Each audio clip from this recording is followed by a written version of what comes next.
오늘 이 시간 하나님께서 우리에게 주시는 말씀은 요한복음 1장 29절에서부터 42절까지의 말씀입니다. 제가 봉독할 때에 살아계신 하나님 아버지의 음성을 다 들으실 수 있기를 소원합니다.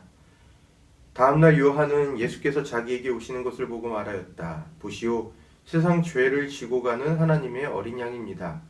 내가 전에 말하기를 내 뒤에 한 분이 오실 터인데 그분은 나보다 먼저 계시기에 나보다 앞서신 분입니다. 한 적이 있습니다. 그것은 이분을 두고 한 말입니다. 나도 이분을 알지 못하였습니다. 내가 와서 물로 세례를 주는 것은 이분을 이스라엘에게 알리려고 하는 것입니다. 요한이 또 증언하여 말하였다. 나는 성령이 비둘기같이 하늘에서 내려와서 이분 위에 머무는 것을 보았습니다. 나도 이분을 몰랐습니다.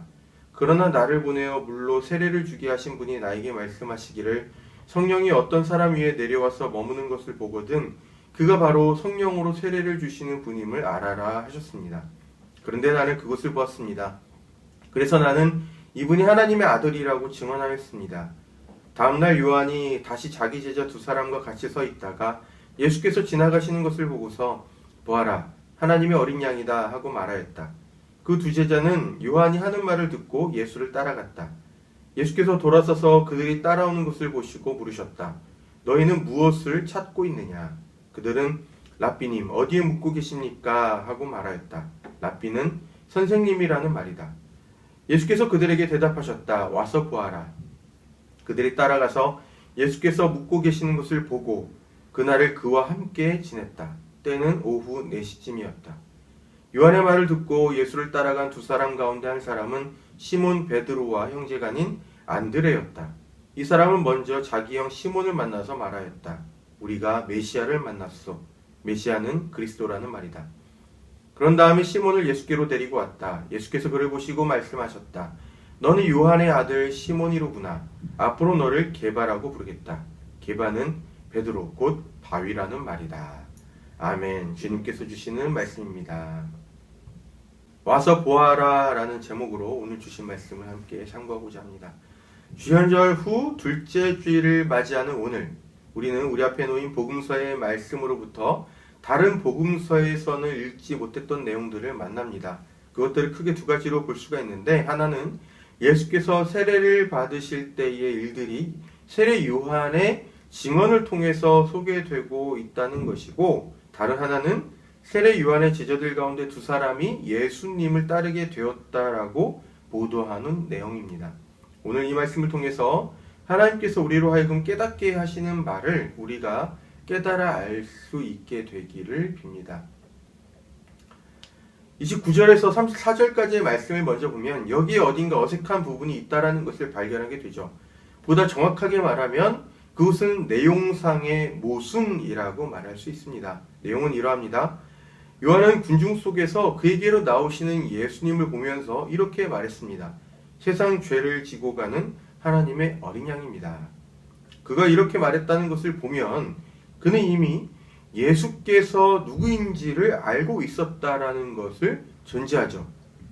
하지만 33절을 보면 그가 예수님이 누구인지를 알게 된 것이 세례를 받으신 예수님에게 성령이 내려오는 것을 보면서부터였다라는 것을 확인하게 됩니다. 그렇다면 이 내용은 예수께서 아직 세례를 받기 전에 그분이 누구인지를 알았던 세례 요한이 그분에게 세례를 주고 나서야 그분이 누구인지를 알게 되었다라는 세례 요한과 서로 모순임을 보여주는 것입니다. 내용상의 모순이 이렇게 존재하는 것을 보면 요한복음의 기록자가 적어도 이 본문 말씀을 기록할 때만큼은 시간의 순서를 따라서 역사적인 사실을 기록하려고 한 것은 아니었겠구나라고 추정할 수가 있죠. 기록자는 이 내용을 기록하면서 예수께서 세례를 받으실 때에 무슨 일이 일어났는가를 사실적으로 보도하는 데에는 관심이 없었습니다.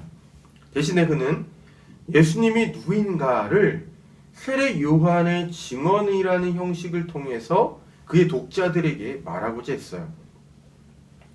세례 요한의 증언을 통해서 기록자가 고백하는 예수님은 세상 죄를 지고 가는 하나님의 어린 양, 오시기로 예정된 메시아, 그리고 하나님의 아들입니다. 세상 죄를 지고 가는 하나님의 어린 양이라는 표현의 이 배경에는 구약 성서에 제사가 놓여져 있어요. 구약 성서는 5가지의 제사를 규정하고 있습니다. 그것들 가운데 죄와 관련된 제사는 2가지예요. 하나는 속죄제고 다른 하나는 속건제입니다. 속죄제는 모르고 저지른 죄를 용서받기 위해서 드리는 제사라고 볼 수가 있고, 속건제는 알고도 범한 죄를 용서받기 위해서 드리는 제사라고 말할 수가 있습니다. 주로 속죄제는 인간과 하나님과의 그 관계 안에서 발생하는 죄의 문제를 다루는 것이다 라고 볼 수 있고, 속건제는 속죄제보다는 조금 더 사회적인 것, 인간과 인간 사이에 발생하는 범죄의 문제를 다룬다라고 이해하면 우리가 무리가 없을 거예요. 복음서의 기록자가 예수님에 대해서 세상 죄를 지고 가는 하나님의 어린 양이라고 표현하는 배경에는 구약성서에서 말하는 이 속죄제가 있다라고 말할 수 있습니다. 속죄제는 제사장이 속죄제사를 드릴 때에 숫송아지나 양, 염소 등의 제물을 가져다가 제단 위에서 희생제물로 드리고 그 피를 뿌리는 이 과정을 통해서 온 이스라엘의 죄를 용서받도록 하기 위한 것입니다. 기록자가 예수님을 향해서 세상 죄를 지고 가는 하나님의 어린 양이라고 표현한 것에는 그가 예수님을 온 세상의 죄를 용서하도록 드려지는 희생제물로 이해했다라는 것을 말하죠. 다시 말하면 기록자에게는 예수께서 죽임당하신 십자가가 제단으로서 이해된 것이고, 예수님은 그 제단 위에서 바쳐진 희생제물로서 이해된 것입니다.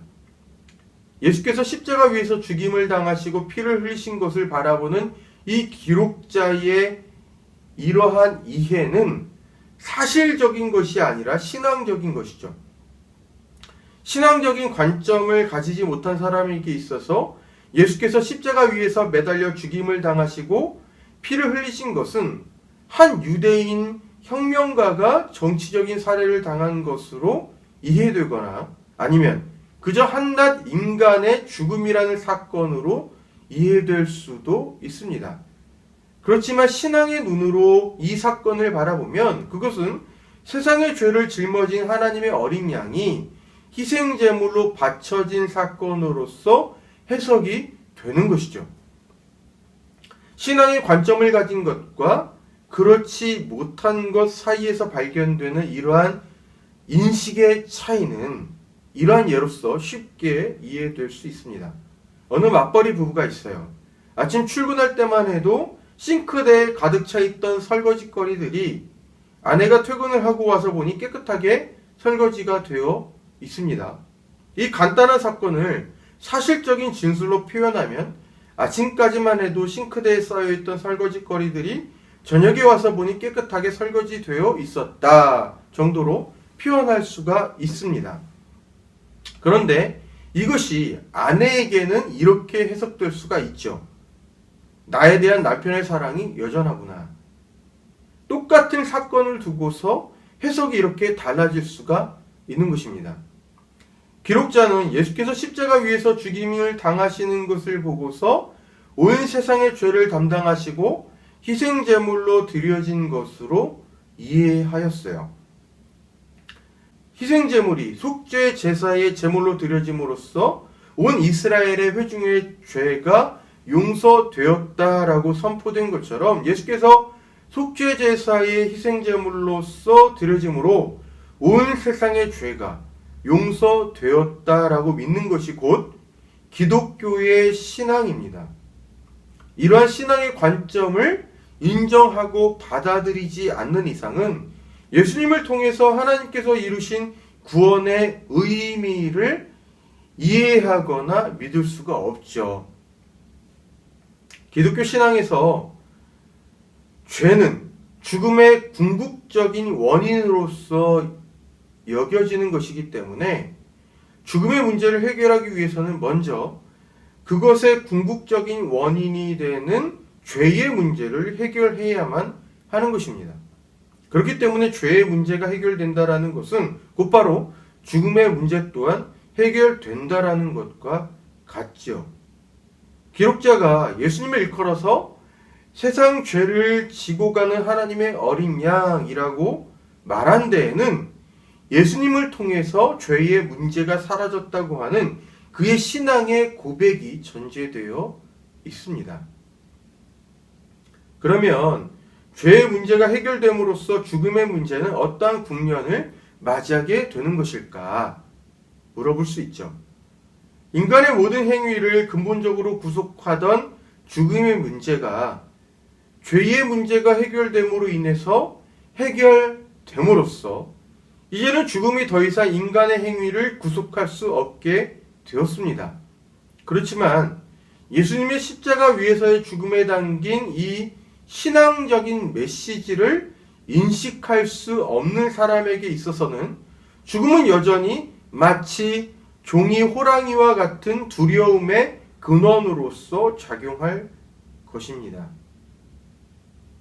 실체 없는 두려움이지만 여전히 그것을 실체가 있는 두려움으로서 받아들이게 된다는 것이죠. 기독교 신앙에서는 예수님의 십자가 위에서의 죽음이 곧 인간의 죽음의 문제를 해결하였고 그분의 다시 살아나심이 인간의 삶에는 탄생과 죽음이라는 삶의 비연속성만이 존재한다는 이와 같은 오해를 불식시키고 인간의 삶에는 탄생과 죽음 그리고 영원한 생명이라는 삶의 연속성이 존재한다라는 것을 말합니다. 죽음이 끝이 아니라 그 뒤에 영원한 생명이 있다라는 것, 이것이 바로 예수님의 부활이 그분의 부활을 믿는 모든 사람들에게 안겨준 영원한 생명에 대한 소망이자 구원의 선물인 것이죠. 요한복음의 기록자는 예수님을 일컬어서 세상 죄를 지고 가는 하나님의 어린 양이라고도 인식하면서 동시에 그분을 오시기로 예언된 메시아 그리고 하나님의 아들로서 인식하고 있습니다. 예수께서 오시기로 예언된 메시아라는 기록자의 인식은 본문 말씀에서 세례 요한이 예수님과의 관계 안에서 그 자신의 역할을 말할 때에 했던 말과 세례 요한의 제자들 가운데 한 사람이 자신이 만난 예수님을 두고 메시아라고 불렸다는 것으로서 표현되고 있어요. 이것은 메시아를 보내어 구원하시겠다고 하는 하나님의 약속을 이행하시는 하나님의 신실하심에 대한 인정과 더불어서 바로 이분 예수님이 구약성서에 예언된 말씀으로부터 지지를 받고 있는 메시아 그분이라는 것을 증언하는 것입니다. 기록자는 예수께서 바로 구약성서에 예언된 그분이라고 고백하고 있는 것이죠. 그리고 하나님의 아들이라는 표현은 곧 예수께서 하나님의 속성을 지니신 분으로서 이 세상에 오신 분임을 가리킵니다. 그렇다면 기록자의 이 표현은 하나님께서 우리와 함께 하시다는 뜻의 임마누엘과도 대응되는 표현이라고 볼 수가 있죠. 오늘 본문 말씀의 전반부에서 기록자는 예수님이 누구인가에 관한 그의 신앙적인 인식을 세례 요한의 말을 통해 고백하고 후반부에서는 어느 누가 그분을 알게 되는가에 관하여 말합니다. 세례 요한의 제자들은 예수께서 그들 앞에 지나가실 때에 그의 스승이 예수님을 두고 한 이 말, 보아라, 하나님의 어린 양이다 라는 말을 듣고서 예수님을 따라갔습니다. 이것을 보면 예수님을 따라갔던 세례 요한의 제자들이 무언가를 찾는 사람들이었다라는 것을 우리가 짐작할 수가 있죠. 그리고 곧이어 그들이 찾는 그 무언가라는 것이 바로 메시아라는 것을 우리가 알아차리게 됩니다. 예수님을 따라오는 그들을 두고 예수께서는 이렇게 물으십니다. 너희는 무엇을 찾고 있느냐? 예수님의 이 질문에 그들은 이렇게 대답합니다. 선생님, 어디에 묻고 계십니까? 그들이 이렇게 되질문한 속내는 그들의 스승이던 세례 요한이 말한 것처럼 정말로 그들 앞에 계신 이분 예수께서 하나님의 어린 양, 메시아가 맞는지를 확인하고 싶어서였을 것입니다. 그들의 그러한 속내를 아셨는지 아니면 모르셨는지 우리가 알 수는 없지만 예수께서는 그렇게 묻는 제자들에게 이렇게 말씀하시죠. 와서 보아라. 그리고 제자들은 예수께서 계시는 곳에서 하루를 머물게 됩니다. 그렇게 하루를 머물고 난 이후에 제자들은 비로소 깨닫게 되죠. 예수께서 메시아라는 것을 말입니다. 기록자가 이 일화를 통해서 그의 독자들에게 전달하고자 했던 메시지는 이것입니다. 예수께서 메시아 곧 그리스도이심을 알고자 한다면 찾아야 하고 두드려야 하며 머물러야 한다는 것입니다. 예수님을 따라 나섰던 세례 요한의 제자들에게는 메시아를 만나고자 하는 마음, 인생의 궁극적인 질문에 대한 답을 찾고자 하는 일종의 가난한 마음, 줄인 마음이 있었어요. 그러했기에 그들이 애초에 세례 요한을 찾아서 그의 제자가 되었던 것이고 이제는 세례 요한의 말을 듣고 예수님을 따라갔던 것이죠. 질문이 없이는 답을 찾을 수가 없습니다. 권력을 찾는 사람이 권력의 냄새를 쫓아가는 것이고 돈을 찾는 사람이 돈의 냄새를 쫓아가는 것이듯이 진리를 찾는 사람이 진리를 찾아가는 것이죠. 그렇게 해서 세례 요한의 제자들은 예수님을 따라갔습니다. 그리고 그들은 두드렸어요. 그분과 잠시 동안만이라도 대화를 나누고 그분의 말씀을 듣고 싶었기 때문에 예수께서 어디에 머물고 계시는지를 물어보았다라는 거죠. 그리고 머물렀습니다. 기록자는 이렇게 증언합니다. 그들이 따라가서 예수께서 묵고 계시는 곳을 보고 그날을 그와 함께 지냈다. 그들은 예수님과 함께 그분이 계시는 곳에서 지냈습니다. 그리고 마침내 깨달아 알게 되죠. 예수께서 바로 그 메시아라는 것을 말입니다. 성서는 기본적으로 신앙인의 언어로 기록된 말씀이에요. 그래서 증언이라고 표현을 합니다. 그것은 과학자의 언어나 역사학자의 언어 또는 신문기자가 사용하는 언어가 아니죠. 그렇기 때문에 신앙인의 언어로 기록된 말씀을 우리가 제대로 이해하기 위해 가장 적절한 방법은 곧 신앙인이 되는 것이라고 말할 수 있어요. 이렇게만 봐도 성서를 읽는 사람들에게 신앙의 세계로 어서 들어오라고 초대하는 책이라고 말할 수 있겠죠. 그리고 오늘 복음서의 기록자는 그 신앙의 세계로 돌아오는 길을 소개합니다. 거기에 대한 모범이 예수님을 따라갔던 두 제자들의 모습이죠. 메시아, 진리, 인생의 궁극적인 것들에 대한 답을 찾고자 하는 마음을 갖는 것, 그리고 거기에 무언가의 시도를 해보는 것, 그리고 예수께서 거하시는 곳에서 함께 머무는 것이었습니다. 그 안에서 묻고 답하고 또다시 되묻고 한편으로는 깊이 생각해보는 시간을 꾸준히 가져본다면 제자들이 마침내 예수께서 메시아이심을 깨달아 알게 된 것과 같이 신앙의 언어로 기록된 이 깊고 내밀한 신앙의 세계를 마침내 깨달아 알게 될 것이라 저는 생각합니다. 예수께서 그분을 찾아왔던 세례 요한의 제자들에게 와서 보아라 라고 그들을 초대한 것처럼 지금 당장은 이해되지 않아도 신앙의 세계로 초대하는 그 초대장에 응하고자 하는 결단이 이 신앙의 문턱의 앞에서 주저하는 모든 분들에게 있기를 빕니다. 기도하겠습니다. 하나님 아버지, 예수님의 태어나심과 그분의 삶 그리고 그분의 십자가 위에서의 죽으심과 부활에 관하여 저희가 신앙의 눈으로 바라볼 수 있도록 저희의 눈을 밝혀주십시오. 신앙의 눈으로 볼 때에야 하나님 아버지께서 예수님을 통해서 이루신 구원이 무엇인지 그리고 그것이 저희에게 어떠한 선물이며 오늘을 어떻게 대하고 살아가야 할 것인지를 깨닫게 됩니다. 진리에 대한 타는 목마름을 갖게 하시고 와서 보아라 라고 초대하시는 주님의 음성을 따라서 주님의 말씀 곁에 거할 줄 아는 끈질긴 마음도 회복시켜 주십시오. 언제나 어디에서나 성령님을 통하여 저희 곁에 또 저희 안에 계시며 저희와 함께 하시는 예수님의 이름으로 기도드립니다. 아멘.